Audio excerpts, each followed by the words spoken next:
গাজীপুরের টুঙ্গীতে যৌথ বাহিনীর অভিযানে ছিনতাইকারী, মাদক ব্যবসায়ী সহ বিভিন্ন অপরাধে জড়িত অর্ধশতাধিক অপরাধী আটক, জব্দ করা হয়েছে মাদকসহ দেশীয় অস্ত্র। ব্রাহ্মণবাড়িয়ায় মুক্তিযোদ্ধার নাতি বলে মিথ্যা পরিচয়ে পুলিশের চাকরি দেওয়ার অভিযোগ ওঠায় শেখ সুমন নামে একজনকে গ্রেপ্তার করেছে পুলিশ। দীর্ঘ 12 বছর পর তদন্তে তার প্রতারণা বিষয়টি সামনে এসেছে। ঢাকা চট্টগ্রাম মহাসড়কে কুমিল্লার 14 গ্রাম এলাকায় 48 ঘন্টার ব্যবধানে 4টি ডাকাতির ঘটনা ঘটেছে। ঘটনা প্রতিরোধে দায়িত্ব অবহেলার কারণে মিয়াবাজার হাইওয়ে থানার ওসি জসিমউদ্দিনকে প্রত্যাহার করা হয়েছে।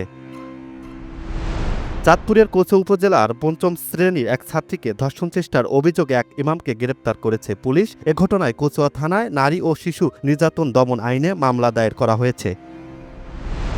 কুড়িগ্রামের ফুলবাড়ী সীমান্তে দুই দেশের শান্তি শৃঙ্খলা ও সম্প্রীতি রক্ষার লক্ষ্যে বিজিবি বিএসএফ এর মধ্যে অধিনায়ক পর্যায়ে পতাকা বৈঠক অনুষ্ঠিত হয়েছে।